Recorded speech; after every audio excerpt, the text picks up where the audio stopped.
Nosotros somos nefróloga y urólogo del Hospital La Fe y formamos parte, yo estoy en trasplante renal, pero además formamos parte de la unidad, de la Comisión Multidisciplinar de Enfermedad Renal Crónica Litiásica, que no solo estamos nosotros, sino que también hay reumatólogos, hay endocrinos, hay una enfermera gestora de casos, hay microbiólogos, tenemos un técnico de la Universidad Politécnica de Valencia para analizar los datos y nos reunimos cada mes para comentar casos clínicos. Entonces empezamos con la primera pregunta. ¿Qué porcentaje de pacientes seguís o siguen vuestros adjuntos en la consulta de nefrología clínica de vuestros hospitales? A, menos de un 10%, B, entre un 10 y un 30%, C, entre un 30 y 50% o D, no veo. ¿Tenéis las cartulinas para votar? Si no, a mano alzada. O sea, hay 3 mesas que ven pacientes con litiasis, ¿no? Cristina, vosotros que sois de Madrid, ¿verdad? De Cruces. Bueno, esto ya pone de manifiesto que la poca implicación litiásica en el mundo de la nefrología. ¿Y cuál es la alteración más frecuente dentro del estudio metabólico de la litiasis? ¿La hipocitaturia, la hipercalciuria, la hiperuricosuria o ninguna de ellas?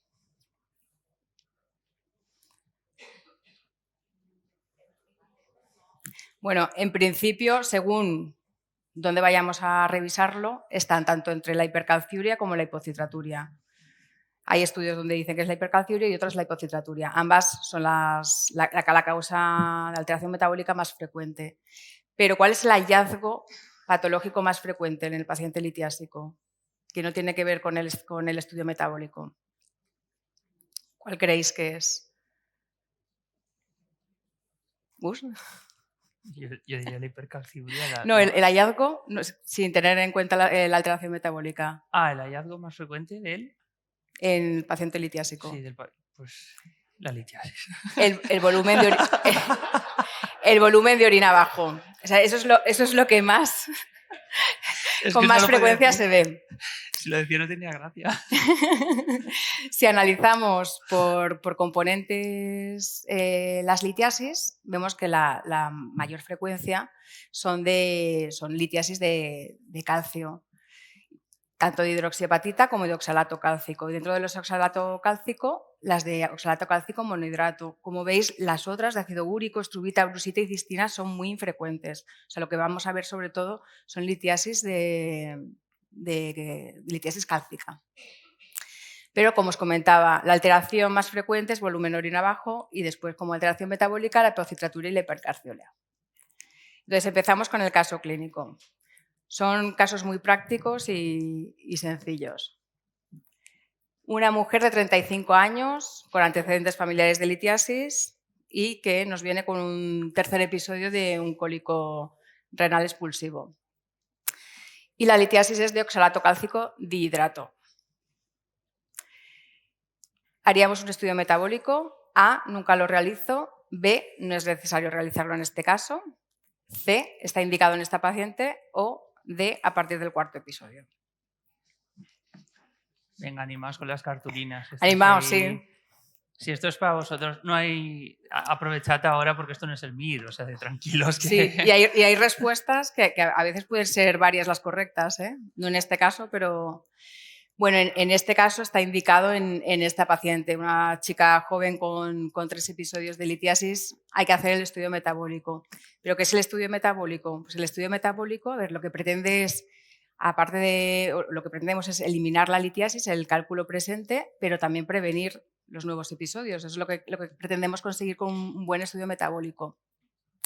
Y esto es muy importante porque el factor para producir litiasis, aparte de la sobresaturación de sustancias, es la eliminación de una cantidad aumentada de esa sustancia, pero también hay que ver los factores promotores y los factores inhibidores de la litiasis. Y no solo eso, es muy importante el volumen de diuresis, lo primero que hay que mirar, como os he dicho, y el pH en orina. pH en orina, sobre todo porque esto va a condicionar la precipitación de distintas sustancias, sobre todo en la litiasis de ácido úrico, en la de cistina y la infectiva. Entonces, en el estudio metabólico, pues vamos a ver, por una parte, el estudio de los factores inhibidores, citrato y magnesio, sobre todo, y el estudio de los factores promotores, calcio, oxalato, fosfato y ácido úrico y cistina. Todo ello, junto con el volumen de orina, el pH, los factores ambientales y la genética, nos va a condicionar la litiasis renal. En cuanto al estudio metabólico, no hay una evidencia clara, pero basándose en documentos de consenso y en las guías, sobre todo la guía europea de urología y la guía americana de urología, parece que el paciente que se pueda beneficiar de un estudio metabólico es aquel con litiasis recurrente grave, litiasis residual persistente, nefrocalcinosis o litiasis múltiple bilateral, el paciente pediátrico y adulto joven, en los que hay que pensar en enfermedades monogénicas, el monorreno, la litiasis úrica o de cistina, en la cirugía bariátrica y obesidad y en enfermedades sistémicas como la sarcoidosis. ¿Cómo hago este estudio metabólico? Hago una analítica de sangre y una determinación de orina de 24 horas. Hago una analítica de sangre y 2 determinaciones de orina de 24 horas.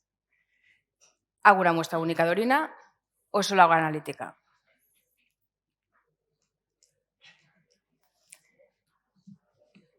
Pues en principio lo correcto, según las guías, que a nivel práctico no se realiza, es realizar la analítica de sangre y 2 determinaciones de orina de 24 horas consecutivas. ¿Cómo entendemos nosotros el estudio metabólico en nuestro hospital? Porque esto cambia, depende del centro. Pues en un estudio metabólico inicial, en sangre, haríamos una bioquímica con glucosa, urea, sodio, potasio, clorocreatinina. Nosotros añadimos, además del calcio y fósforo, el PTH y la vitamina la 25D. En la orina miramos pH, nitritos, leucos, cristaluria, bacteriuria. Y en la orina de 24 horas, aparte de urea, creatinina, sodio, calcio, úrico, citrato, el fósforo, el oxalato y el magnesio. Muy importante el análisis de la litiasis, porque sabiendo de qué está constituida la litiasis, pues nos da información de la etiología. Y luego nosotros además utilizamos los cocientes para simplificar la recogida, para simplificarle al paciente el estudio. Entonces, en la orina de 24 horas es el gold estándar, en todas las guías es lo recomendado, 2 muestras consecutivas, pero el inconveniente que la orina de 24 horas es un totum revolutum y a veces no refleja la realidad. Puede haber falsos negativos. Entonces, cada vez más se utilizan cocientes, sobre todo para simplificar el seguimiento en los pacientes. En niños es sobre todo lo que más se utiliza. Se puede además recoger en primera orina del día, tras el desayuno, para ver efecto nocturno, el resortivo, absortivo. Se recoge fácil, no se necesita análisis de sangre, pero puede haber también una variación circadiana de los valores. Y luego, ahora en pediatría también, se está introduciendo la recogida de orina de 12 horas, que nos incluiría información del volumen de orina, nos daría información sobre el periodo de ingesta y ayuno y se recoge más fácil que una orina de 24 horas.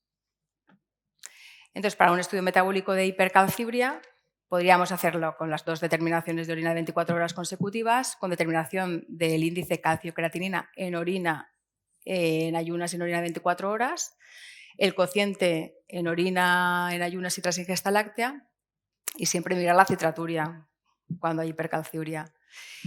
Y luego quiero darle un valor más importante al índice calcio-citrato. Este índice estudia de forma separada tanto los 2 factores más importantes de litiasis, el calcio y el citrato, y según los estudios, un índice de calcio-citrato de más de 0,33 se asocia a un riesgo litógeno elevado. ¿Utilizáis el índice calcio-citrato en vuestros hospitales? ¿Sí? ¿En qué hospital estás? En Orense. En Bilbao, ¿no?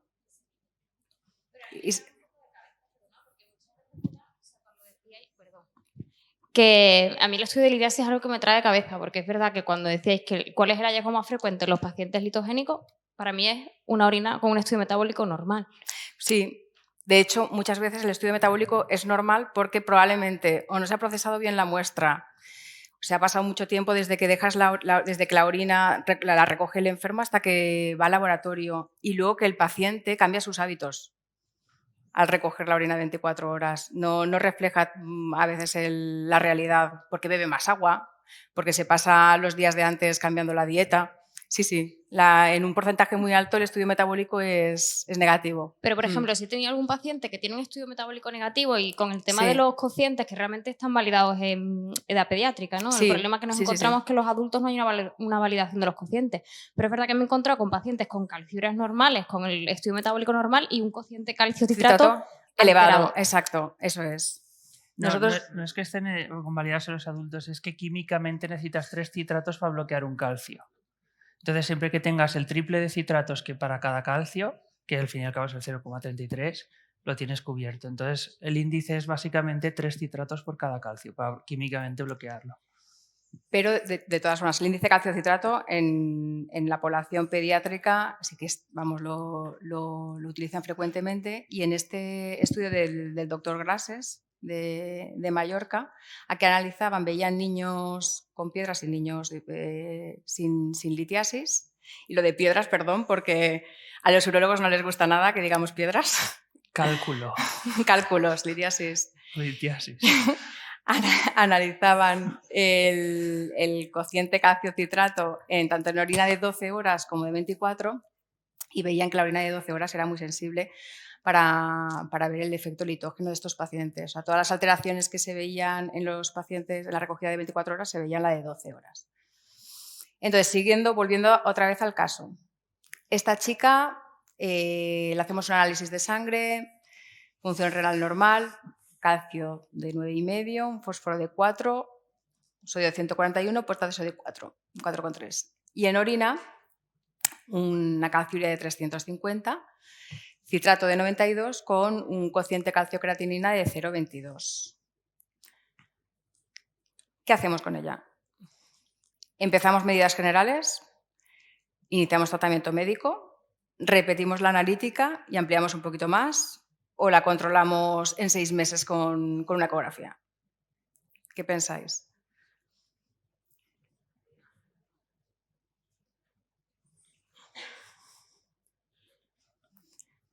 Bueno, en esta chica repetimos la analítica y vemos que tiene una PTH de 88 con una 25 de 19. Tenía un calcio de 9,5. ¿Qué hacemos con ella? Reponemos la 25. Esto se ve muy frecuentemente, la hipercalciuria por déficit de vitamina D. Bueno, pues normalizamos 25 PTH y ahora vemos que tiene un sodio de 350 en orina. ¿Puede ser la causa de la hipercalciuria? Sí, puede ser la causa. De hecho, el sodio siempre tenemos que mirarlo en el estudio de la hipercalciuria. Primero, para corregirlo dietéticamente, porque la diuresis osmótica que produce la excreción de sodio disminuye la reabsorción de calcio, y luego para el seguimiento, sobre todo el cociente sodio-potasio, para ver si cumplimentan o no con la dieta. Entonces, le restringimos la sal, pero a pesar de haber corregido la 25, de haber corregido la dieta, haber restringido la sal, seguimos teniendo una calciuria elevada, un citrato bajo, con un índice calcio-creatinina de 0,20. Entonces, en este algoritmo vemos lo que hemos hecho, ¿no? Litiasis cálcica. Primero, volumen de orina. Si está bajo, aumentar fluidos. Si es normal el volumen de orina, vemos la calciuria. Si está calcio elevado con vitamina D sérica baja, reponemos y la determinamos de nuevo en unos meses. Por otra parte, si la calciuria está elevada con sodio alto en orina, ingesta normal de calcio y reducción de sal de la dieta.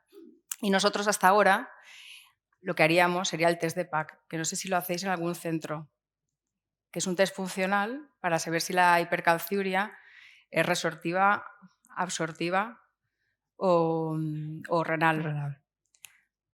Pasa que el test, en principio, estamos intentando utilizar cocientes para poder sustituirlo, porque estos test funcionales parece que, bueno, que la evolución no se puede encasillar a un paciente con una hipercalciuria concreta, además porque va variando su comportamiento, y ahora también con los test genéticos parece que esos test funcionales van pasando ya más en desuso. Entonces, esta chica, que ya habíamos corregido la vitamina 25, la sal, le habíamos eliminado la sal de la dieta, y que sigue con hipercalciuria y hipocitraturia, ¿qué hacemos con ella? Iniciamos medidas generales y tratamiento médico. No hacemos nada, controles periódicos sin tratamiento. Solo medidas generales o alta y control por su médico de cabecera.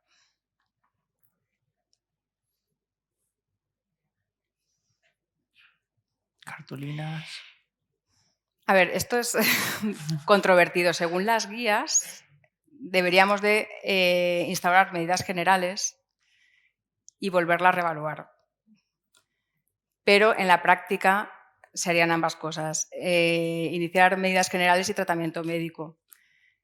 Medidas generales, pues actividad física, mantenerse control del peso, beber agua, dieta normocalcémica, evitar sal, tomar frutas, verduras y restringir las proteínas por la carga ácida que supone.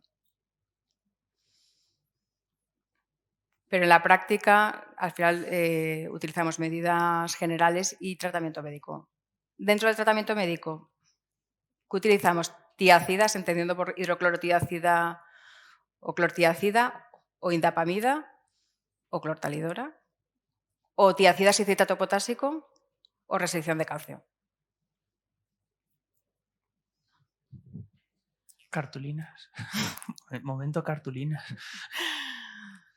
Bueno, en esta chica, como tiene la hipocitraturia, utilizaríamos citrato potásico para evitar la agregación de las litiasis y para modificar el pH urinario, y además utilizaríamos tiacidas para el control de la hipercalciuria. Por el citrato potásico para la hipercalciuria no nos hace nada. En principio se utiliza la hidroclorotiazida, pero también se puede utilizar la indapamida o la clortalidona. ¿Y hasta cuándo mantenemos el tratamiento médico? ¿De por vida? ¿Tiacidas y citrato potásico para siempre? Porque el paciente crónico litiásico se cansa, sobre todo cuando ve que no recurre, abandona la medicación fácilmente. De hecho, el tratamiento se debería mantener de por vida, pero hemos visto que el paciente que abandona el tratamiento después normaliza la calciuria y no vuelve a hacer eventos litiásicos. ¿Y cómo seguimos a esta chica? Cada 6 meses, anualmente. La mando al médico de cabecera. A las 8 o 12 semanas de empezar con el citrato potásico y las tiácidas, y luego, si se ha corregido, anualmente.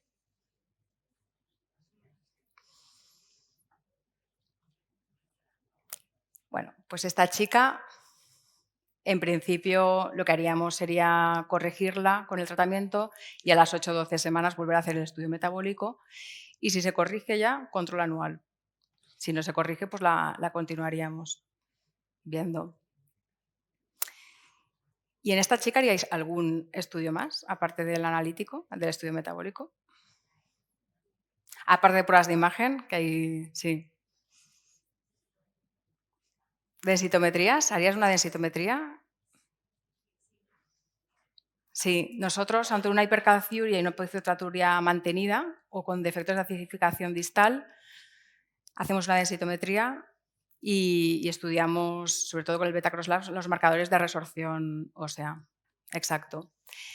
¿Y haríais algún test funcional? ¿El test de la furosemida para descartar una acidosis o no puede tener una acidosis tubular? Tenía un pH en orina de 6, las piedras eran de oxalato cálcico de hidrato, tenía una hipercalciuria y una hipocitraturia. En principio no. O sea, con la acidosis tubular se espera un pH de 6,5, 6,8, un poquito más más alto y las piedras son de fosfato cálcico. Entonces, ahí voy. Los cálculos de fosfato cálcico, que quede claro, cálculo de fosfato cálcico, pensar acidosis tubular distal, hiperpara primaria o litiasis infectiva. La litiasis de fosfato cálcico, si es carbonato apatita y hay un pH urinario de 6,5-6,8, pensar en una acidosis tubular o una infección de orina. Que bueno, eso lo descartaremos con análisis de orina. Y ver la PTH por otra parte para descartar una hiperpara. Si es de brusita, también puede ser hay que descartar una acidosis tubular renal y una infección de orina, y si no, pues sería una hipercalciuria idiopática. Entonces, fosfato cálcico, hiperpara primaria, acidosis tubular e infectiva. Acidosis tubular distal, que sería incompleta, no es la acidosis tubular que viene de un niño, la primaria completa que viene diagnosticada, nos vendrá ya diagnosticada. Pensarla en hipercalciuria, hipocitraturia. Puede haber nefrocalcinosis, pH en orina más de 5,5, pero sobre todo 6,5, 6,8. En este caso, como es incompleta, los bicarbonatos pueden ser normales y el potasio también normal, en ausencia de infección y los cálculos de fosfato cálcico. Y haríamos para descartarlo el test de furosemida más menos fludrocortisona. Para descartarlo, si el pH es menor de 5,3, se descarta la acidosis tubular. Aparte del pH, también habría que mirar el amonio y la acidez titulable para realmente diagnosticarlo correctamente. ¿Hacéis test de furosemida en vuestros hospitales? ¿O de cloruro amónico? ¿No hacéis? Nosotros lo tenemos integrado en la unidad de litotricia. Y cuando tenemos la sospecha, pues se hace allí mismo. Siguiendo con la hipercalciuria, pero ya hemos acabado con el caso primero. ¿Seguiríais una hipercalciuria sintomática? Verde ¿Veis? sí. Perdón. Sí, Verde sí, rojo no. Venga, animaros. No hay nada en la literatura respecto a esto. Imaginar que, bueno, veis a un señor de 50, 60 años que nunca ha hecho una litiasis y que, bueno, pues al pinchar en las peticiones de laboratorio, ¿no?, de vuestro programa, pues le habéis pedido una hipercalciuria sin ton ni son. Bueno, en el caso de los niños, la hipercalciuria sintomática sí que se sigue. De hecho, hay un concepto del que hablan, que es la prelitiasis, que es el niño que luego tiene predisposición a tener litiasis en el adulto. Y de hecho, cuando los remiten a los nefrólogos infantiles por hematuria o por infección de orina, hasta un 20-40% tienen hipercalciuria. De estos, algunos se normalizan con el paso del tiempo o algunos se convierten en adultos litiásicos. Pues no hay nada al respecto, entonces la hipercalciuria sintomática, pues si un señor con 50 años o 60 no ha hecho nunca una litiasis, ¿por qué la tiene que hacer después? Pero bueno, habría que investigar antecedentes familiares, si hay alguna alteración metabólica asociada o en función de la cantidad excretada, según el índice calcio-citrato. ¿Y aceptaríais un donante vivo con una hipercalciuria asintomática? ¿Nunca? Dependiendo de la edad del donante, según la cantidad excretada o según otras alteraciones metabólicas. No hay una respuesta correcta para esto. Nunca no, aunque en el Fórum de Ámsterdam sí que hablan de que un donante vivo con litiasis, si tiene hipercalciuria, no hay que aceptarlo. Realmente en todas estas guías no se habla de hipercalciuria sintomática, se habla de paciente con donante vivo con litiasis. La edad tampoco creo que fuera un condicionante, ni la cantidad excretada. Habría que hacer un estudio metabólico, obviamente, y, en nuestra opinión, poner medidas generales para ver si se corrige. Pero podría ser un donante vivo aceptable.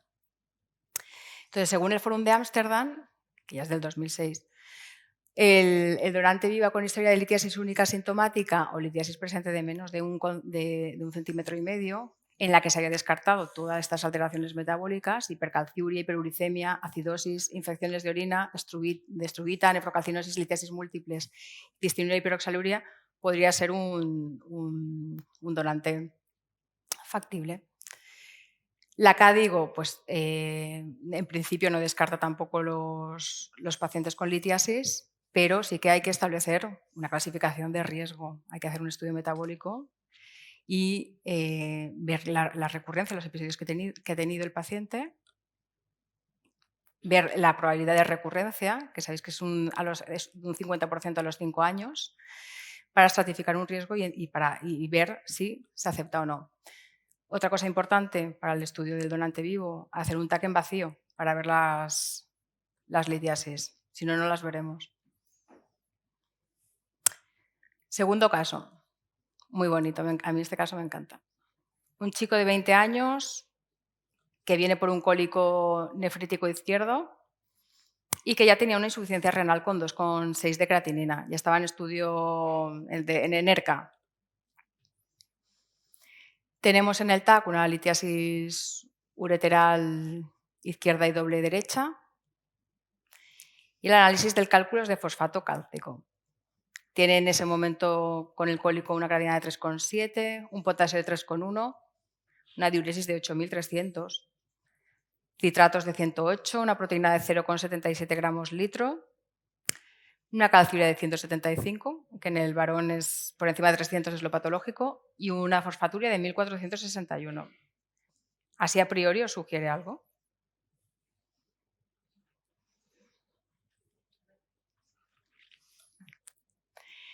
A los 3 meses del cólico hace una recidiva brutal, como veis, salvaje, y en este momento se pone con 8 de creatinina. Se hace el estudio genético y tiene una enfermedad de DEN, pero el calcio era normal en orina. Tenemos que fijarnos que con esta insuficiencia renal el calcio no va a bajar en orina de 24 horas, igual que los cocientes. Los cocientes del calcio-creatinina tenemos que pensar que hasta filtrados de 60, por debajo no van a ser tan fiables. Este chico al final se hizo una nefrectomía bilateral y ahora está trasplantado. Entonces, pensar en las nefrocalcinosis, el factor más importante es la hipercalciuria. Después la hipocitraturia y la hiperoxaluria. Y por último hay que descartar tubulopatías y alteraciones anatómicas. La causa principal de nefrocalcinosis es el hiperpara primario, que da un 20% de nefrocalcinosis. La acidosis tubular es la segunda en frecuencia y el Cachirrich en tercera. Tenéis luego la oxalosis, el DENT, la sarcoidosis, la hipercalciuria idiopática también. ¿Veis en naranjita? Es un porcentaje también importante. Entonces, os traigo este algoritmo que es de los protocolos de nefrología infantil, que están muy bien, que es de protocolos diagnósticos de hipercalciuria. Cuando veáis una hipercalciuria con calcio normal y potasio bajito, según sea alcalosis, pues pensaremos en un Barter o acidosis en una acidosis tubular, pero estas entidades nos van a venir diagnosticadas ya de la época infantil. Dan unos cuadros muy floridos de época de lactante.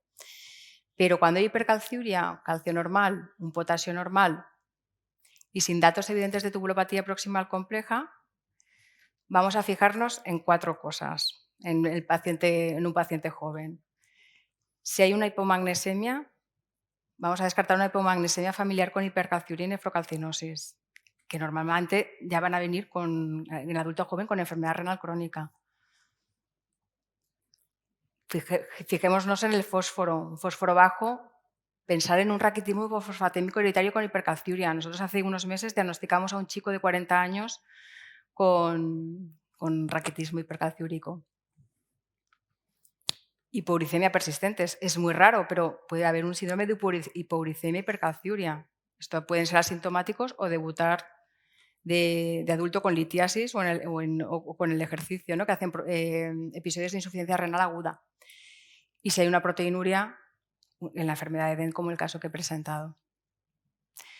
Y os hago llegar el mensaje de Noa Igon Belver, no sé si la conocéis, que es una chica afecta de varias enfermedades raras, valenciana, que hace un par de años les decía a los estudiantes del MIR, por favor, cuando escuchéis galopar, no solo penséis en caballos. También hay cebras, en España concretamente 3 millones de personas. Como sabéis, el martes que viene es el Día de las Enfermedades raras. Tenemos que apoyarlas. Entonces, claves para ver si es una enfermedad monogénica. Paciente joven, paciente con historia familiar, con litiasis frecuente. Fijémonos en eso, en el fósforo, el ácido úrico, la proteinuria, piedras inusuales como de oxalato monohidrato. El oxalato monohidrato, pensar en hiperoxaluria. Nefrocalcinosis, paciente joven con enfermedad renal crónica y manifestaciones extrarrenales. En la vida real, la causa monogénica de litiasis es un 2%, pero sin embargo en unidades especializadas de litiasis como la nuestra puede ser de incluso un 35%. Y ya doy paso al doctor Ordaz. María, una pregunta a este hombre. El pobre chico del dentro El llevaba 8 litros. 8 litros. Tiene una poliuria. Ese nos lo hubiera mandado al médico de cabecera como HBP. Aunque con 20 tenía años, 20 años. seguro. Sí. Pero bueno, tenía un potasio de 3,1, que para la insuficiencia renal era bajito. Tenía esa poliuria. 8 litros. Bueno, buenas tardes y gracias por la invitación. Aunque soy el urólogo, soy el enemigo, no me tiréis nada, por favor. Pero no, la verdad es que está encantado de ver a residentes de nefrología, que yo también he sido residente con ellos y hemos hecho muchas guardias juntos, sobre todo con los trasplantes, madre mía. Bueno, vamos con el oxalato, es un cambio de tercio totalmente distinto, entonces el oxalato es algo que está ahí y que todos hemos oído, pero esta es la molécula del oxalato. ¿Qué es el oxalato? ¿Alguien lo sabe? Una sustancia derivada del metabolismo proteico animal, procede del mundo de los animales, un tóxico de las plantas, ya está. Es que esto va un poquito lento, entonces pues cuando le das como que tarda un poquillo, pero bueno. El estado derivado de la degradación mitocondrial y también una sustancia recreativa de la juventud de hoy. Pues obviamente es un tóxico de las plantas, ya ha salido el spoiler, pero también está lo del tóxico, ¿vale? La gente que toma esto se ha vuelto loco, con anticongelantes, que se pone con anticongelantes, pues el anticongelante tiene oxalato y puede generar hiperoxaluria. Esto es de la tercera edad, hay que ir despacito. Vale. Sí. Pues efectivamente el oxalato forma parte del esqueleto de las plantas, se desarrolló como una alternativa al calcio, de hecho el organismo humano lo va a confundir con calcio y por eso lo absorbe. Entonces, y además es un mecanismo de defensa de las plantas. O sea, a mí viene una vaca, me come las hojas, viene la segunda vez, a la tercera no. Entonces creo el oxalato, que es una sustancia tóxica, es un ácido, que lo que hago es intentar es defenderme de los herbívoros para poder sobrevivir. De hecho, se han descrito quemaduras por niños que también tenían que ser especialmente susceptibles, porque tomarte una alcachofa y morirte, hombre, pues... Pero sí que ha habido lesiones esofágicas por quemaduras por productos o plantas que eran ricas en oxalato. Y es un poco eso, las plantas se defienden contra nosotros, ¿vale? Entonces, el oxalato es un tóxico, el oxalato no tiene ninguna función en nuestro organismo y el oxalato viene del mundo vegetal, mayoritariamente. Está también muy relacionado con el síndrome metabólico, de hecho, conforme aumenta el síndrome metabólico, los componentes que forman ese síndrome metabólico, que ya los conocéis, aumenta la probabilidad de hiperoxaluria. También del mundo animal, la única zona que viene es de la hidroxiprolina. ¿Alguien sabe lo que es la hidroxiprolina? ¿A alguien le gustan las gelatinas?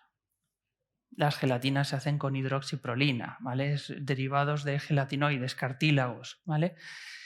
Pese a que el hallazgo, como ha dicho María, más frecuente es la hipercalciuria, el oxalato es 10 veces más potente para hacer litiasis que el calcio, luego es mucho más peligroso.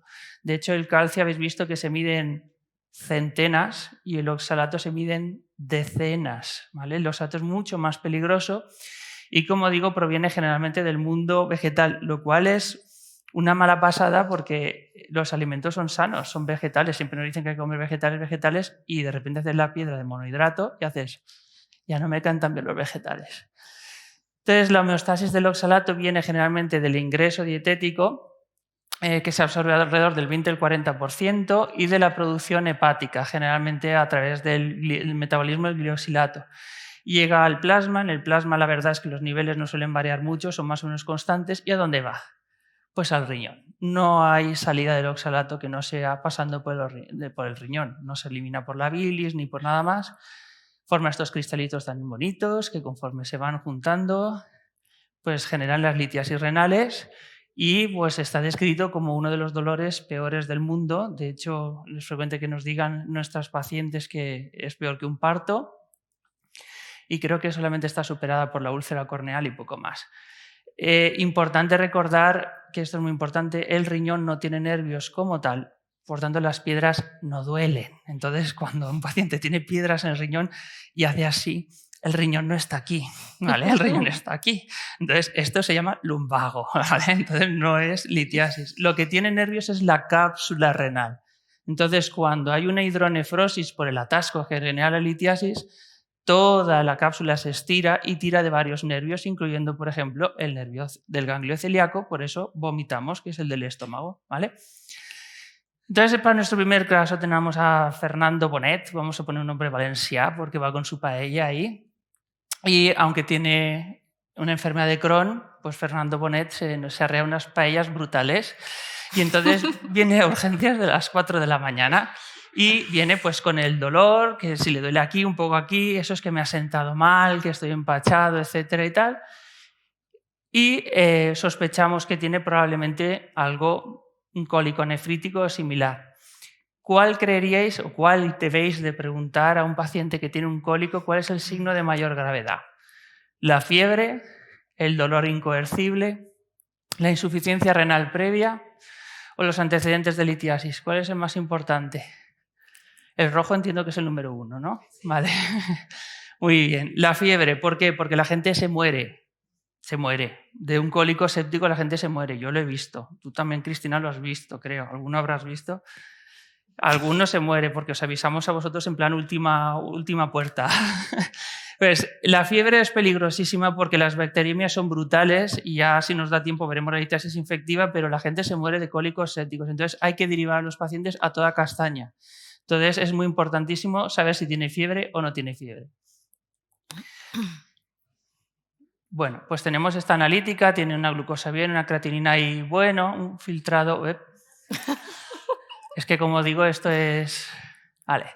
Filtrado bajito, el úrico bien, la hemoglobina bueno, justito, pero es un Crohn, 9.000 leucos, no está mal, y en la orina tiene los hematíes y los leucocitos. Entonces, en este caso, no estaba yo de guardia, pero avisaron en este caso el urólogo que dijo, not my problem, eso es una enfermedad de Crohn, seguro que tiene algo así como autoinmune. Llamad al nefrólogo y que se apañe. Sin más. Porque son las 4 de la mañana, acordaos que son las 4 de la mañana. Entonces, el querido nefrólogo está durmiendo, la verdad encantado, y le dicen, un paciente con insuficiencia renal, no te dicen cuánto, y dice, bueno, pues haremos diálisis y a correr, y si no... Pero cuando baja, ve al paciente, que el nefrólogo baja a ver al paciente, él sí, ella sí, baja a ver al paciente, dice, seguro que es obstructivo. Que esto es muy típico, seguro que es obstructivo. Pase lo que pase, siempre pasamos por la primera fase del obstructivo. Luego ya veremos a ver, pero primero es obstructivo, siempre. Entonces, bueno, pues ahí está el nefrólogo encantado porque efectivamente está la hidronefrosis y yo aquí ya, aunque tuviera insuficiencia renal crónica, pero ya... Esto ya es del urólogo, esto ya, la hidronefrosis no me compete. Bueno, bien, sí, era un cólico nefrítico y días después el paciente expulsa este tipo de piedra. Así de viso de inspección, esta piedra es muy, muy característica. ¿Qué creéis que es? ¿Un oxalato cálcico de hidrato? ¿Un fosfato cálcico? ¿Realmente es una canica y es un simulador? ¿Hasta la hidronefrosis ha simulado? ¿O es oxalato cálcico monohidrato? ¿Votaciones? Es un monohidrato, es un monohidrato. Es muy típica esto, así negro, ocre, incluso negro, es muy típico del monohidrato. Suelen ser además litiasis redonditas que parecen una canica, la verdad es que son bastante perfectas. Esto es un monohidrato. Muy bien. Mientras piensa, allá. Pues estas tipos de litiasis le pedimos a este paciente un estudio metabólico porque son muy típicas de la enfermedad de Crohn. Casi todos los Crohn son litiasis de oxalato cálcico en monohidrato. Y recibimos este estudio metabólico. No, calcio ni calculable, magnesio 51, sodio un poquito elevado, cloro también, las proteinuria, la microalbuminuria, el oxalato vamos por 92. Para que os hagáis una idea, las hiperosolias primarias suelen rebasar el 100, o sea que este está ahí. Y el citrato no calculable. Con esto que recibís en vuestra consulta, dejamos nefrología por rayos. Gracias a todos por participar. El radiólogo es muy cómodo, te dice que hay una litiasis, ya te apañas, adiós, me voy a dormir. Restringimos el oxalato, empezamos con la primera medida o lo que mejor podríamos de momento aplicar. ¿Repetimos la analítica o empezamos a aportar citrato? ¿Cuál de todas? ¿Cuál es? ¿Cuál? Podéis levantar las cartulinas, de verdad que no pesan tanto, ¿eh? La cuestión es que no voy a fijarme, si de hecho no os conozco a la mayoría, con lo cual podéis votar la que queráis. Vale. La mayoría dice repetir la analítica. Sí, ¿por qué? Pero no es repetir la analítica porque el Espíritu Santo me lo ha dicho. ¿Cuál es el parámetro que os indica que hay que repetir la analítica? Voy a intentar que llegue para atrás. En fin. La creatinina en orina. Es lo primero que tenéis que fijaros en un estudio metabólico. Si la creatininuria está mal, el resto de parámetros están mal, porque todo se calcula en función de la creatininuria. Entonces lo he puesto mal exageradamente, pero que sepáis que lo primero es la creatinina. La muestra vale, la muestra no vale. Si la creatinina está mal, no sigáis. Repetid. Muy bien, pues repetimos la analítica. Tiene la cita con laboratorio, va, etcétera. Y ya tenemos una hiperosmolaridad clara. Entonces, ¿qué mecanismos tenemos para defendernos del oxalato contra el ataque de las plantas que hemos nombrado antes? Pues podríamos dar una dieta pobre en oxalato, podríamos dar citrato de magnesio, podríamos dar citrato de calcio o podríamos dar citrato de potasio. Como veis, el que dé citrato no se va a equivocar, pero bueno. Pero vamos a intentar ir un poco más al detalle. ¿Quién daría una dieta pobre en oxalato? Levantad la mano directamente. ¿Nadie da una dieta pobre en oxalato? ¿A un Crohn? Vale, muy bien. ¿Quién empieza con citrato de magnesio? Por aquí, muy bien. ¿Quién va con citrato de calcio? ¿No? El calcio con lo famoso que es para bloquear estas cosas, nadie. ¿Y el citrato de potasio, alguien? El famoso acalca, uraliturato, que ya no existe. Muy bien, empezarían con uraliturato. Vale, pues lo primero que hay que empezar es con la dieta pobre en oxalato, primero porque es un Crohn. El Crohn hay que tener en cuenta que la malabsorción de grasas va a generar que el calcio se quede pegado a esa grasa malabsorbida y al no haber calcio el intestino se confunde y dice esto parece calcio, entonces absorbe el oxalato. Él llega al hueso y el hueso dice esto no sé lo que me has traído, pero esto no es calcio y lo tira al riñón, con lo cual tenemos que empezar a disminuir las ingestas de oxalato. ¿De acuerdo? La dieta de oxalato no la he traído porque es un listado tremendo de alimentos y es imposible de cumplir. Entonces, por favor, cuando deis una dieta pobre en oxalato, tenéis que ser poco alemanes, por decirlo de alguna manera. No se trata de una dieta espartana, como la que dais a los diabéticos que no pueden ni un grano de arroz. La dieta de oxalato es una dieta de bajar. Si tomas muchas zanahorias, baja. Si tomas muchos tomates, baja. Chocolate, si tomas mucho chocolate, baja. Pero no le suprimáis nada. ¿Por qué? Porque si empezáis a suprimir no van a querer hacer la dieta de oxalato y además la mayoría son vegetales, son alimentos sanos, le van a venir bien y si los retiramos, pues mal. ¿De acuerdo? Entonces es una dieta de bajar el ritmo, que el paciente identifique los alimentos que se pasa y que baje el ritmo.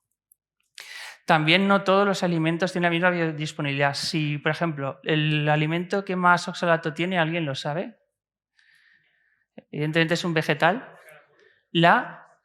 Las espinacas. 700 y pico de oxalato por cada gramo de espinacas. 700 y pico. ¿Qué pasa? Si cocemos la espinaca, baja prácticamente casi a la mitad. Con lo cual la biodisponibilidad del oxalato en estos alimentos baja si lo cocemos o lo horneamos. Básicamente lo cocinamos. Paradójicamente el café es un terror para todo el mundo, hay muchísimo controversia con si el café causa litiasis o no. El café no causa litiasis. Esto se vio en estudios de pacientes que eran gemelos y vieron a ver si uno consumía café y otro no consumía café. Pues el que más café consumía, había uno que 6 tazas al día, yo no sé cómo iría, pero 6 tazas al día de café ya. Esos son los que menos litiasis tienen. El café no causa litiasis, no tiene mucho oxalato. Luego están los suplementos de vitamina C. ¿Cuántos os gustarían o prescribís suplementos de vitamina C como antioxidante? ¿Alguien prescribe? Bueno, pues la vitamina C, si nos pasamos de 1 gramo al día, se degrada en oxalato, con lo cual cuidado con la vitamina C, que la gente empieza a tomarse la pastillita por su cuenta. Y luego el arándano rojo, famoso para las infecciones, también tiene oxalato. Luego cuidado con la hiperoxaluria y los suplementos de estos del Cisticlin, Cistital, Cistiqual, que son todas las infecciones de orina. La dieta obviamente no va a funcionar, y menos en Valencia. Tienes una paella de vegetales, de verduras, no va a funcionar. Entonces, con Fernando Bonet, pues no funcionó. La dieta no funciona. Siguiente paso: citrato de magnesio, citrato de calcio, citrato de potasio o mucha agüita. ¿Votamos? Vale, unos dicen citrato de magnesio, otros vamos por citrato de potasio. Pues mucha agüita, que no. Es broma, ¿eh? No hay una respuesta correcta, es una cuestión de orden. Y ahora vais a ver por qué va uno primero que otro. El magnesio es el gran campeón contra el oxalato, es un mayor enemigo, porque tiene varias funciones contra el oxalato que el calcio no tiene. Y el citrato de potasio es un poco café para todos. El citrato lo que hace es se une al calcio y genera complejos de calcio, citrato, fósforo, y lo que hace lo hace soluble y fuera, pero no actúa realmente contra el oxalato. El magnesio sí. El magnesio, como sabéis, se absorbe a nivel del intestino, se pierde muchísimo en las diarreas, los Crohnes tienen déficit de magnesio por pérdidas diarreicas y pues bueno, se pierden de diarrea, el riñón filtra unos 100 miligramos y el hueso necesita magnesio. El hueso no solamente está compuesto de calcio, sino de magnesio. Además, el citrato de magnesio tiene propiedades como anímicas, la gente se sienta mejor. Es como un Plenur, pero sin efectos secundarios, ¿vale? Un litio. Entonces, pues el magnesio sí que es verdad que cuando se da a la gente se siente mucho mejor, tiene mucha más energía, se encuentra mejor.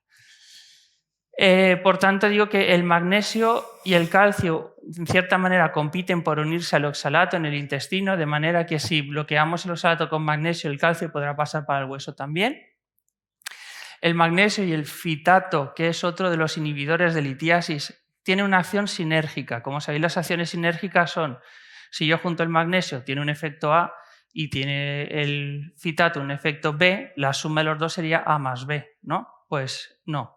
Es un efecto totalmente más potente que la suma de ellos dos por separado. Es como si se alinearan, hicieran una alianza para inhibir tanto calcio como oxalato. De hecho, esa combinación es la más fuerte para las litiasis de calcio monohidrato.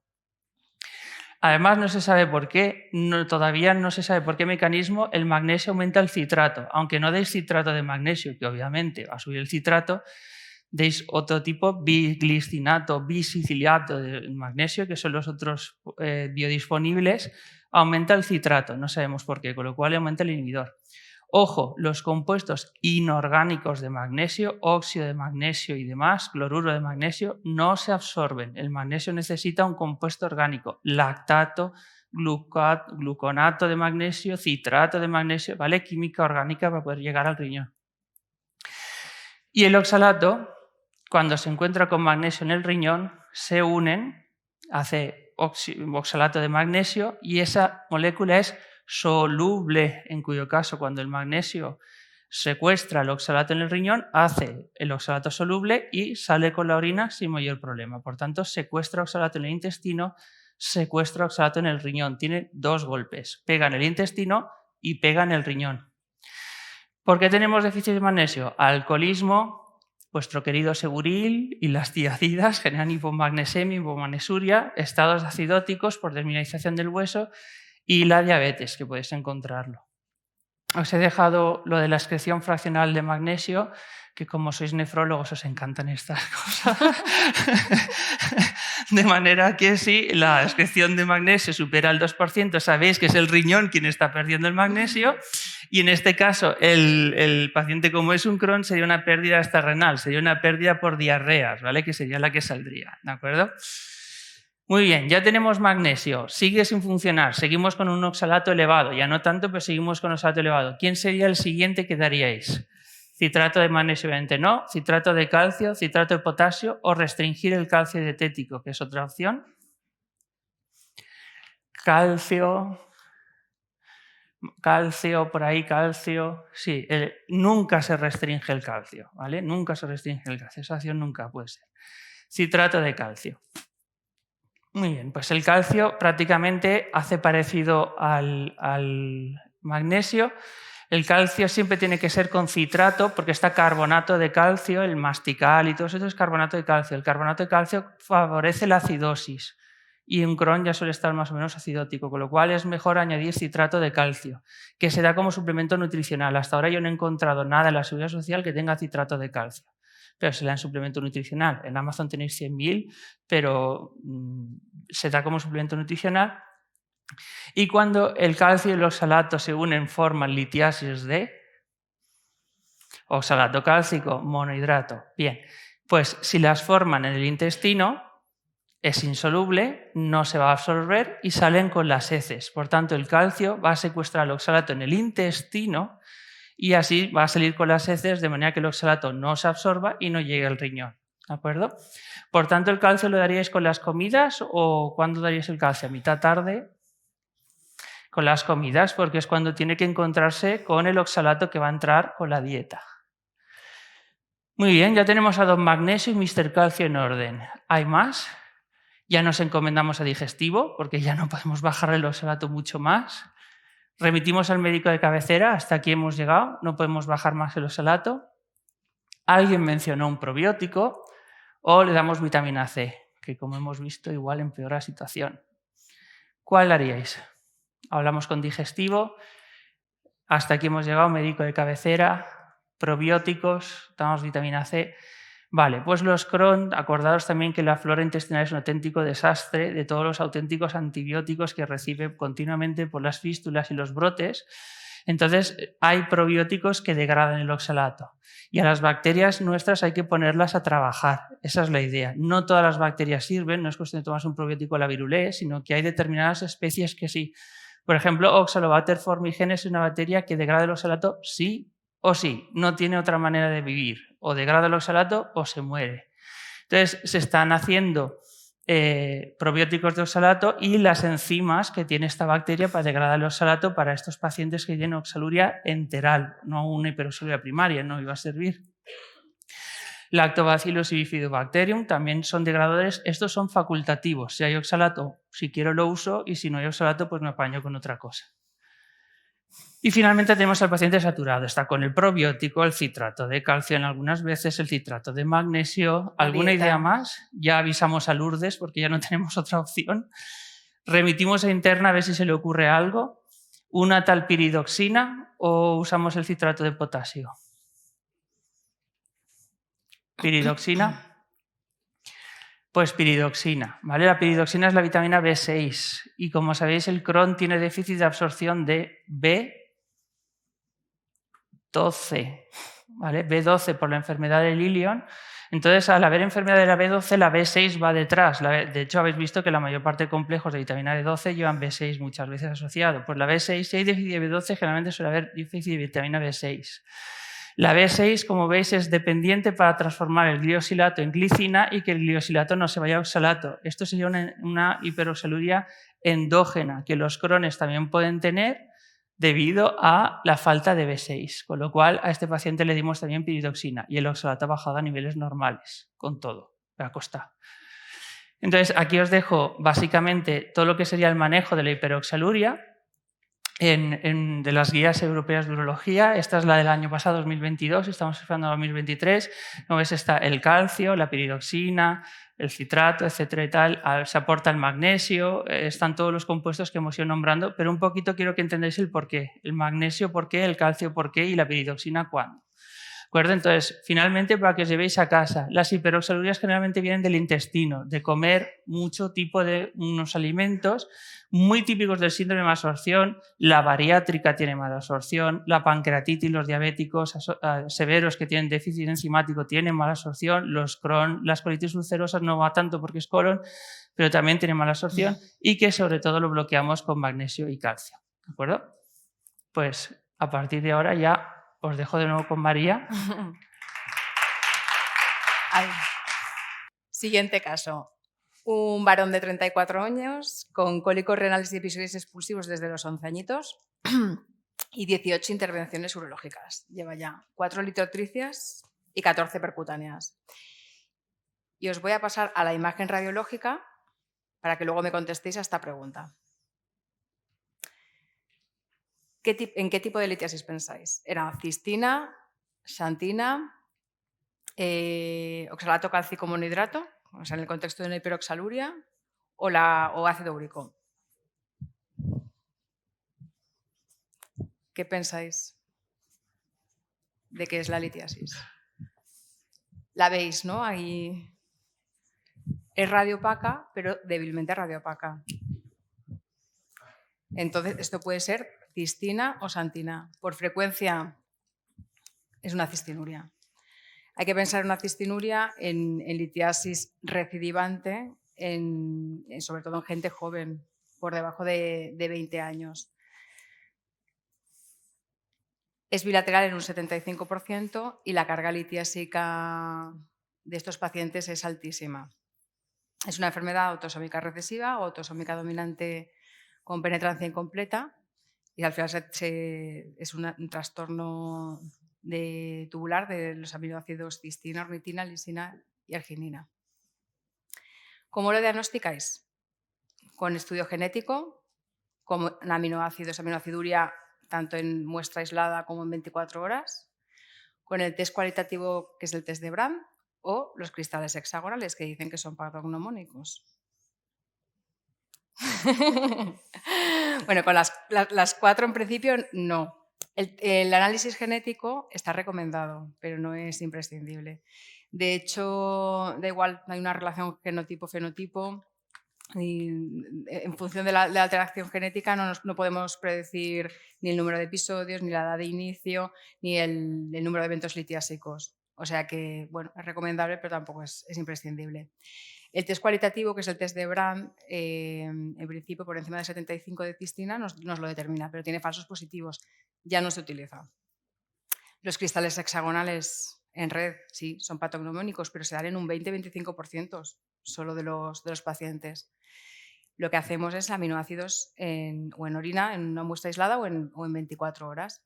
Entonces veremos pues, los aminoácidos cola, aquí tenéis la litiasis de cistina, los cristales hexagonales, y la clasificación que antes la cistinuria se clasificaba en 1, 2 y 3 en función de que los padres eran portadores, según la cantidad que excretaban, ahora se clasifica en el genotipo A y B. A y BB excreta más de 400 y el genotipo A 0 menos de 100, genotipo B 0 entre 40 y 400. Pero bueno, el estudio genético, como os comento, no es imprescindible. ¿Cuál es el motivo por el que un paciente con cistinuria, aparte de hacer litiasis de cistina, hace con mucha frecuencia litiasis de fosfato cálcico o mixtas? Por infecciones recurrentes, por hábitos dietéticos, por pH alcalino mantenido en el tiempo o por síndrome metabólico. O por todas ellas. En principio, infecciones recurrentes hacen alguna infección, pero no suelen hacerlas. Hábitos dietéticos, sí, estos pacientes sí que necesitan beber más de 3 litros de agua al día y restringir la sal y las proteínas de la dieta. Síndrome metabólico, de hecho en estos pacientes se detecta hipercalciuria y hiperuricosiuria muchas veces, pero sobre todo lo que quería resaltar es por el pH alcalino mantenido en el tiempo. Las litiasis con cistina tenemos que mantener los pHs entre 7 y 7,5. ¿Qué pasa? Que esto hace precipitar otro tipo de litiasis. Por eso es tan importante en este tipo de litiasis la medición de pH y de hecho en este tipo de pacientes lo recomendable es que tengan un pHímetro para ir controlándose ellos mismos el pH en orina. Entonces, la diuresis recomendada en adultos, más de 3 litros al día, que debería ser de forma constante, incluso por la noche, cosa que es impracticable. Citrato potásico y restringir, igual que la hipercalciuria, la sal y las proteínas. Entonces, el pH en orina tiene que estar entre 7 y 7,5, con el riesgo de la precipitación de las litiasis de otros componentes. Cuando esto fracasa, tenemos pocas opciones. Ahora el captopril no está recomendado por las guías americanas de urología y, en principio, la acetozolamida y los tioles, la de piricilamina y la alfa-meta-propionilglicina, son el tratamiento de segunda elección, pero se tolera muy mal. Entonces, ¿qué podemos hacer? Porque estos pacientes, como habéis visto, hacen unas litiasis brutales. La enfermedad renal crónica y con necesidad de tratamiento sustitutivo renal no llega a un alto porcentaje, y si llegan es por la cantidad de eventos quirúrgicos. Nada, os quería traer que el tolvaptan, que todos conocéis, pues se está empleando en investigaciones en estos pacientes. En este estudio en ratitas con cistinuria, pues se les seguía durante 4 semanas. Entonces veían una reducción de la carga litiásica importante, incluso tras cistolitotomía quitaban la piedra y veían que la recurrencia era menor. Pero bueno, sobre todo esto pues vendrá condicionado por un aumento de ingesta hídrica, aumento de volumen de orina, pero es verdad que disminuía la concentración de cistina en orina. También hay un estudio con 4 chicos adolescentes, pero bueno, con poco seguimiento. Y bueno, y en este señor, en la última ureterorrenoscopia, al analizar el cálculo, se ve un gonococo en el cálculo. ¿Alguien puede saber, alguien nos puede decir cómo llegó el gonococo a la piedra?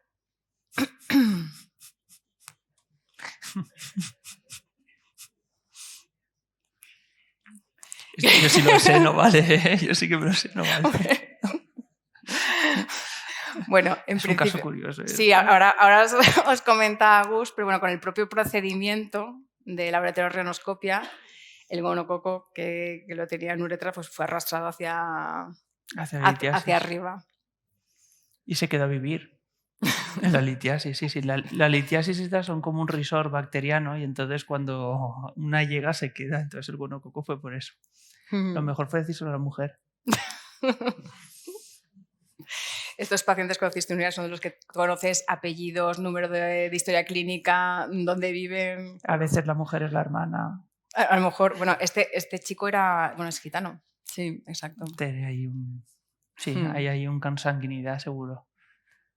Las litiasis de santina, de radiopacidad, son iguales que estos, pero es verdad, son muchísimo menos frecuentes que la cistina. Y te vuelvo a dejar el paso. Bueno, pues vamos con otro tema totalmente distinto, que son los uratos, citratos y viceversa. Lo primero, ¿qué es el citrato? Porque lo habéis oído, parece como un poco el primo pobre del bicarbonato. Todo es bicarbonato fantástico, pero ¿el citrato qué? Pues, ¿qué es cierto del citrato? Está relacionado con el equilibrio ácido-base, las concentraciones en plasma son bajas, el citrato oral se metaboliza a bicarbonato. Todas son ciertas. ¿Cuál creéis que es la verdadera? ¿Nadie se aventura? Venga, va, esta es como lo del MIR. La contestas ahí un poco. Como esas de hematología. ¿Cuál es la translocación de no sé qué? Que es fundamental. Eso hay que saberlo en esta vida, la 1122. Vale. Todas son ciertas, ¿vale? Está relacionado con el equilibrio ácido-base porque en el fondo es derivado del bicarbonato o es primo del bicarbonato. En el plasma no tiene ninguna función prácticamente porque es eliminado. Fijaros, en el riñón estamos hablando de hasta 1000 miligramos, 1200, 300, en el plasma 19,50, pero en el plasma no tiene prácticamente función. Viene probablemente de la dieta y del metabolismo, también se utiliza en el metabolismo de las mitocondrias, de hecho es el sustrato para la cadena de respiración. También proviene del hueso, de liberación de citratos por parte del hueso y sobre todo pues acá en el riñón, y es el inhibidor principal de todo tipo de litiasis. Con este uno no puede fallar, pero hay que intentar ajustar un poquito más porque no todo en la vida es citrato. Y el citrato en la orina depende del pH de la célula tubular, del túbulo proximal. Si la célula está acidótica, el citrato va a ir a ayudar, se secuestra. Si hay una situación de acidosis, el cuerpo va a intentar compensar la sangre y el riñón que se apañe. Entonces, el citrato del riñón es absorbido a la sangre, el hígado lo metaboliza a bicarbonato y se acabó la acidosis, pero el riñón se queda sin citrato completamente, ¿vale? Pues esto va a través de estos cotransportadores, que en el caso de que haya una situación de acidosis se reclama la base y obviamente el riñón lo que tiene que hacer es, si hay una acidosis, tener orinas ácidas, ¿vale? Pero el citrato se secuestra para ayudar a la sangre. ¿Cómo actúa el citrato? Que creo que ya lo hemos mencionado los dos, formando complejos calcio-citrato-fosfato, disuelve directamente el ácido úrico, bloquea el oxalato intestinal, o todas son ciertas.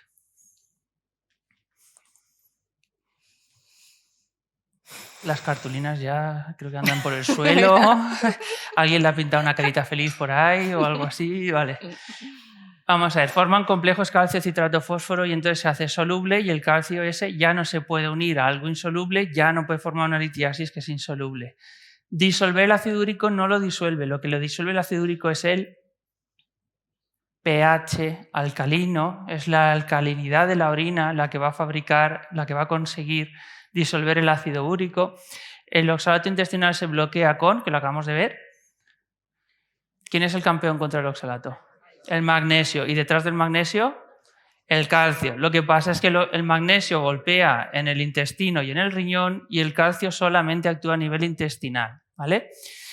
Y bueno, pues eso. Tenemos a María, que le entra el bajón después de las Navidades, ella ya ha salido a torear y ya el repliegue ya le va entrando el bajón. Y pues María ha tenido un cólico nefrítico, 47 años, vamos a ponerle fibromialgia porque sí, hipertensión arterial, dislipemia en tratamiento, porque claro, como está en depresión ya, dislipemia en tratamiento con dieta, cefalea, toma una tiacida más una a 2, toma Topamax porque tiene dolores de cabeza, sobre todo después, y acude a la consulta tras expulsar una litiasis que no ha podido recoger, lástima, tras un cólico que ha sido peor que un parto, doctor, esto ha sido peor que un parto. Este es el estudio metabólico que tiene una urea en orina elevada, un ácido úrico también elevado y tenemos un citrato no calculable. A priori diríais que este estudio metabólico es válido o no es válido. Válido porque la creatinina en orina está en rango. Esto es lo primero que hay que mirar, no lo rojito, que es a donde uno va. No, primero hay que ver esto, si está en rango y por tanto esto es válido, esto es valorable. ¿Qué sospechamos con estos hallazgos metabólicos? Acidosis tubular, hipocitraturia secundaria, disfunción tubular o un error en la muestra. Dicho de otra manera, sí, por ahí amarillos, venga, menos mal que una mesa de 20, vamos bien, al amarillo. Hipocitraturia secundaria, ¿vale? No empecemos por nefrología a tope, no, empecemos por hipocitraturia secundaria. Pues sí, porque drogas, o sea, en español se traduce muy mal, pero es medicamentos, acetazolamida, como ha dicho María, topiramato, los inhibidores de la enzima convertidora y las tiacidas. La acetazolamida, obviamente, porque secuestran el bicarbonato, el topiramato, hace lo mismo, secuestran bicarbonato del riñón, por tanto el citrato también se va. Los inhibidores de la enzima convertida en angiotensina no sabía por qué y finalmente es porque activan el cotransportador del citrato y bajan el pH de la célula tubular. Si causan una acidosis en la célula tubular, el citrato, como os he comentado, va a ser reabsorbido para ayudar a la sangre, para ayudar a la célula tubular. Luego lo hacen. No es mucho, alrededor del 20% de los pacientes, pero los inhibidores de la conversión de angiotensina lo hacen. Y la tiacida también tiene un efecto hipocitratúrico. Por eso generalmente cuando las hipercalciurias les damos la hidroclorotiacida les solemos asociar el acalca o el uraliturato o el que sea, pero un citrato porque son hipocitratúricas. Bien, pues le quitamos a María esto, para la cabeza le damos Reiki y para el tratamiento de esto le damos amlodipino, que no tiene nada que ver con el riñón, por ejemplo, y María sigue con sus preocupaciones. Entonces nos trae un nuevo estudio metabólico en el cual, bien, el citrato nos ha subido un poquito, pero tenemos ácido úrico y la urea. ¿De dónde provienen estos? ¿De dónde proviene la urea? ¿Y el ácido úrico? De mangiare bé, pues eso. Entonces, ¿qué sospechamos? Acidosis tubular, hipocitaturia secundaria, disfunción tubular o error de la muestra. Obviamente sigue siendo una hipocitaturia secundaria, ¿vale? Esperamos que le he dado, pero ahí. Entonces, hay factores dietéticos como alta ingesta de proteínas y sodio, también genera hipocitraturia, porque las proteínas, acordaos que tienen puentes de sulfuro y derivados del azufre, que también generan acidosis y aciduria. Entonces, en esos casos también pueden consumir citrato. Las verduras y las frutas tienen citrato. El que más tiene es el limón. Un vaso de limón, si cogéis un vaso de agua, lo llenáis 1/3 de limón y 2/3 de agua, eso todas las mañanas con sacarina o algo que no sea glucosa, porque si es glucosa empeoramos la situación, os puede elevar el citrato en la orina hasta 200 miligramos. Luego es algo tan sencillo, sube. El melón, el kiwi, la piña, el mango y la papaya tienen citrato también. Y para si a alguien le gustan el Sprite y el 7-Up 0, por favor que sea 0, si no el azúcar empeora la situación, también tiene citrato. Luego eso yo a veces, los pacientes que están al límite, les pongo estas 4 o 5 cosas, me vienen con un citrato de 700, fin del problema.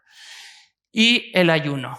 Esto ahora que es tan famoso de voy a correr con 24 horas sin haber tomado nada, pues también genera situaciones de acidosis y por tanto citraturia. Pues sí, le preguntamos a María y nos dice que sí, ayuno intermitente para no estar gorda más suplementos para el gimnasio, con lo cual a María le quitamos los suplementos del gimnasio y le damos una dieta rica en verduras y fruta. Vale, nos sube el citrato un poquito más, pero seguimos estando bastante cortos. Tened en cuenta una cosa también, y es que hay una trampa aquí en el laboratorio. Veis que el límite es 300. 300 es cuando se hace el estudio para la población normal. Para los pacientes litiásicos el corte es 500, que eso está en los libros gordos de Petete de las litiasis, ¿vale? Pero no sale en el laboratorio. Entonces, un paciente con litiasis tiene que ir por más de 500 de citrato, no de 300. Por tanto, algo más se nos escapa porque sigue con esa hipocitraturia. ¿Qué pedimos? Anormales y sedimento. Pido una gasometría, pido amonio en orina de 24 horas, pido zinc en orina de 24 horas. El citrato, que os he dicho lo primero, que está relacionado con el equilibrio ácido-base. Por tanto, podemos pedir una gasometría y nos encontramos esta gasometría, que tiene un pH sanguíneo de 7,3, es venosa, una PaCO2 de 60 y un bicarbonato de 32. A priori, aceptable, ¿no? Aceptable. Vale. Lo que pasa es que María fuma. ¿Qué pasa? Que los pacientes fumadores por la noche, probablemente por la hipoventilación que se produce por la pérdida de la conciencia, retendrá más carbónico, generará una acidosis respiratoria, sobre todo nocturna, y puede eso consumir citrato. Las noches consumen citrato. De hecho, ¿sabéis cuál es la orina más ácida de todas? La primera de la mañana. Esa es la orina más ácida de todas, ¿vale? Si le pedís a un paciente que sospecháis una acidosis tubular la primera orina de la mañana y tiene ya un pH 5, 5,5, ya seguro que no lo tiene. Por tanto, actúa siempre en el equilibrio ácido-base, en la acidosis tubular, en otros problemas sistémicos, diarrea, mala absorción y ejercicio. Algo más, pues podríamos pedir anormales y sedimento para ver cómo está el pH en la orina. Entonces, en el pH en la orina vemos que tiene un pH 6,5, a priori bueno. Leucocitos 20 por campo y hematíes 1 a 2. ¿Y esos leucocitos qué? ¿Por qué están ahí? Venga, leucocitos en la orina, ¿qué es? Infectada, infección, muy bien. Falsa hipocitraturia renal. Las bacterias consumen citrato, ¿vale? Necesitan el citrato para formar su ATP famoso. Entonces, las bacterias comen citrato. De hecho, ahí tenéis la reacción del laboratorio, que es la prueba del citrato, que ya no me acuerdo cuál de los dos es ese. Lo pone positivo la chuleta. Pues el azul significa que consume citrato. Casi todas las bacterias consumen citrato. Luego, a lo mejor el citrato es normal en el riñón, pero vosotros recogéis la orina de la vejiga y entonces ya la bacteria se ha comido el citrato y tenéis lo que se llama una falsa hipocitraturia. A María le dimos antibiótico, el que tocase en ese momento, y le aumentó el citrato a 700. Por tanto, María arreglada y ya está lista para la siguiente Navidad. ¿Vale? Respecto al ácido úrico, eso después, gracias. Respecto al ácido úrico tenemos este paciente que nos viene hasta con las manchas en la camisa, nos viene fantástico, fumador, obeso. 59 años, diabético, hipertenso, dislipémico, todo. Obesidad, fumador. Toma metformina, amlodipino y atorvastatina. Dice que tiene molestias lumbares en fosa renal izquierda. Su médico de cabecera le ha pedido una radiografía y un TAC. Esta es la radiografía. ¿Alguien ve algo? No se ve nada. Pero cuando le piden el TAC, tiene eso. Un coraliforme izquierdo de 400 unidades Hounsfield. Las unidades Hounsfield no quiere decir la dureza de la piedra, no es la dureza de la piedra, quiere decir la cantidad de calcio que hay en la piedra.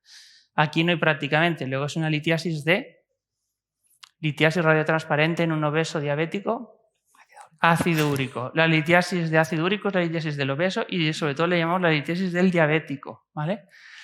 Entonces es un paciente con ácido úrico. Y creo que ahora tenía que venir. Exacto. ¿Qué tratamiento instauramos? Empezamos con citrato potasio más teobromina, citrato potasio más teobromina más fitato, o solicito urocultivo y sedimento. ¿Cómo empezamos a tratar esta litiasis? Porque sabéis que las litiasis de ácido úrico se pueden disolver con medicación, no hace falta que perforemos nosotros ningún riñón, con lo que os gusta eso. Vale, pues empezaríamos con urocultivo y sedimento. ¿Por qué? Porque os he dicho que las litiasis son un risor bacteriano. Tenéis que descartar primero que no haya una bacteria. Si hay una bacteria y le dais citrato, ¿la bacteria qué va a hacer con el citrato? ¿Y qué va a hacer una bacteria si crece con citrato? Desmadrarse. Puede llegar incluso a generar una prostatitis y demás. Por tanto, acordaos que las litiasis infectivas también tienen baja carga de calcio, son también 700, 800 unidades Hounsfield, y que funcionan muy bien con pHs altos. Luego, hay que hacer lo contrario en las infectivas, hay que acidificar. Luego, antes de alcalinizar a un paciente que sospechéis que es ácido úrico, o que sospecharíamos que es ácido úrico, primero descartar la infección. Nada, no la tiene y tiene un pH ácido como le corresponde al ácido úrico. ¿Qué tratamiento no instauramos? Pues en este caso, la teobromina es algo nuevo que ha salido. La litiasis de ácido úrico es algo distinta a las demás. Si os acordáis de física y química, hay enlaces iónicos y hay enlaces covalentes, ¿vale? Los enlaces covalentes son muy fuertes, los enlaces iónicos son carga positiva, carga negativa. Las litiasis de ácido úrico son litiasis covalentes, ¿vale? Lo que hace la teobromina es destruir los enlaces covalentes, disuelve también el ácido úrico y el citrato de potasio obviamente lo que va a hacer es alcalinizar. Por tanto, el fitato secuestra el calcio. Aquí no tenemos ningún interés en el calcio, es todo un ácido úrico.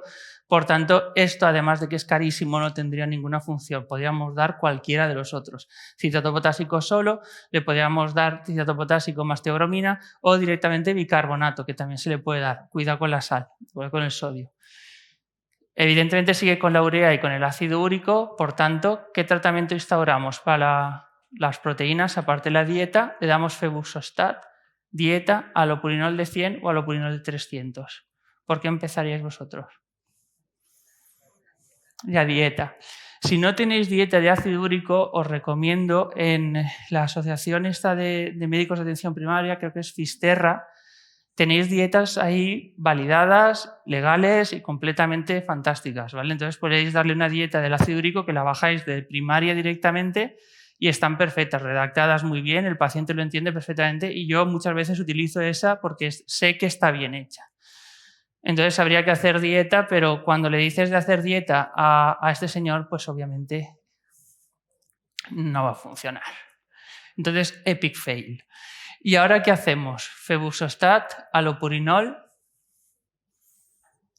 de 100 o alopurinol de 300. 100 por ser conservadores, ¿no? Damos de 100 por si acaso, no vaya a ser que... Vale. Se da de 100, pero por una sencilla cuestión. En la analítica de sangre lo tiene bien, en la analítica de orina lo tiene mal. Cuando es una uricosuria sin hiperuricemia, se da el de 100 directamente. Muy bien, pues le disolvemos la litiasis, le tratamos el ácido úrico. Aquí tenéis todo lo que sería el manejo de la litiasis del ácido úrico.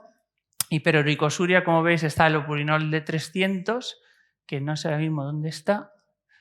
Bueno, si no está en el anexo, y si es simplemente un problema de la orina, se daría ya directamente el alopurinol de 100. ¿Vale? El febuxostat lo reservaríamos para pacientes con insuficiencia renal. porque se metaboliza por el hígado. Luego, al fin y al cabo, nos da igual bajar las proteínas animales, ejercicio, resistencia a la insulina, pues todo un poquito lo que hemos comentado. Y el paciente se queda así, con lo cual, perfecto. Nos viene como unos 20 años después. La dieta ha funcionado. ¿Será que, no sé, habrá cogido alguna dieta de estas espartanas o vete a saber? ¿O va a correr sin haber comido nada y estas cosas que hace la gente? Y vuelve a tener en el TAC otras 2 litiasis. Sabiendo todos estos antecedentes, ¿qué tipo de litiasis es? Un oxalato cálcico, que son muy amigas del ácido úrico, suelen ir a la par. Fosfato cálcico, porque la alcalinización duró muchísimo. Otra vez el ácido úrico, porque vuelve a repetir. O a saber.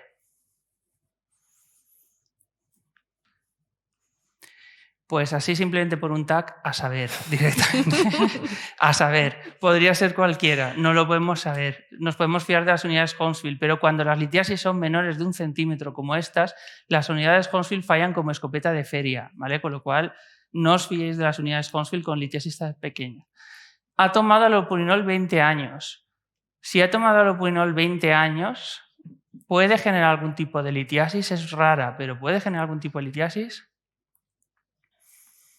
Pues en este caso, ya lo ha mencionado también María, la litiasis de xantina. Puede generar xantina, porque el ácido úrico, esta es la degradación de las purinas, desde ácido úrico pasa a xantina y hipoxantina y de ahí va barajando y lo que hace el alopurinol es se carga la xantina oxidasa. Luego nos quedamos con los precursores, xantina y hipoxantina, ¿de acuerdo? Y de hecho, este estudio no es en humanos, este estudio es en animales. Se ha visto que si les damos alopurinol durante varios años a los animales, el índice de cristales de xantina aumenta ostensiblemente, ¿vale? Luego es posible encontrar una litiasis de xantina por un paciente que haya tomado mucho tiempo ácido úrico. Raro, pero puede existir. Por tanto, ya para acabar, citrato, acordaos que puede ser medicamentoso, los fármacos no siempre nos vienen bien. O trastornos de equilibrio ácido-base, sea muy fácil para vosotros la acidosis tubular o sean otro tipo de acidosis no tan fáciles de ver. Citrato es el inhibidor de litiasis para todo, pero actuando sobre el calcio, no actúa sobre el oxalato. Y la litiasis úrica, acordaos que es la litiasis del diabético, típico, pero diabético bastante pasado y con síndrome metabólico. Típico de los pHs ácidos, son radiotransparentes, no se ven y se pueden disolver con alcalinización. ¿De acuerdo? Y con esto hemos dado el citrato y el ácido úrico. Sí. Bueno, mientras María la consigue, acordaros de una cosa. Vosotros utilizáis el antibiótico como nosotros, ¿vale? Pero las sensibilidades de los microorganismos, ¿sabéis cómo se testan? El cultivo. El cultivo son pues, los Taller Martin y estos medios que nos daban, son todo medios sanguíneos. Tienen un pH de 7, 7,2, que es el pH de la sangre. Pero ese no es el pH de la orina, ¿vale? Entonces, hay muchos antibióticos que son sensibles al pH, de manera que tendréis a bacterias que, por mucho que le deis antibiótico, no funcionará, porque son antibióticos que necesitan ácido en la orina para funcionar o álcalis en la orina para funcionar, ¿de acuerdo? Eso tendréis un artículo en Actas Urológicas Españolas que hemos publicado en nuestro equipo. Así que nada, en poco tendréis una revisión para todos aquellos trasplantados, pacientes de nefrología y tal, que tenéis infecciones urinarias de repetición, para poder elegir el antibiótico correcto en función del pH del paciente. De momento, eso. Ya, María. Y nada, para acabar 3 diapositivas y resaltar de nuevo que en la formación de las litiasis, aparte de la composición urinaria y el volumen de orina, hay que mirar el pH. En pH ácido precipitan el ácido úrico, la cistina, alcalino las infecciosas y en la litiasis cálcica pues no influye tanto el pH. Porque se trata de inhibir la supersaturación de las sustancias, modificándolos con el pH y luego disminuir la agregación con el citrato o los inhibidores. Y aquí os dejo todos los fármacos que hay disponibles orales para el tratamiento de litiasis. Ahora el uraliturato ya no lo tenemos, como citrato potásico tenemos a calca y el citrato potásico NM, el bicarbonato sódico, que también puede ser una opción. bueno, hay que vigilar la hipertensión y en función de si hay que restringir sodio o no. Tenemos el Simnayal, que es citrato potásico y bicarbonato potásico, que se ha utilizado para la acidosis tubular distal en niños. Para la litiasis de ácido úrico, el lead control pH-up con que ya potasio, magnesio, citrato y teobromina, que ha comentado Gus. Para las litiasis infectivas, el lead control pH-down con el L-metionina y fitato, o el calcanoxidil, metiocitina, que llama el L-metionina y teobromina. Y luego también para la litiasis infecciosa, el ácido acetohidroxámico, que es el Uronefrex. Esto es todo lo que hay disponible actualmente. Aparte, luego está el citrato magnésico, pero es de herbolario, citrato el Solgar, Sí. marca la que utilizamos nosotros, y el citrato cálcico, que Solaray. que es el Solaray. Es otra marca, Solaray. Y nada, esperemos que os haya gustado el taller. Nosotros lo hemos hecho con mucha ilusión y la verdad es que estábamos encantados de haber participado en este segundo laboratorio de la Hobson. Sí, muchas gracias.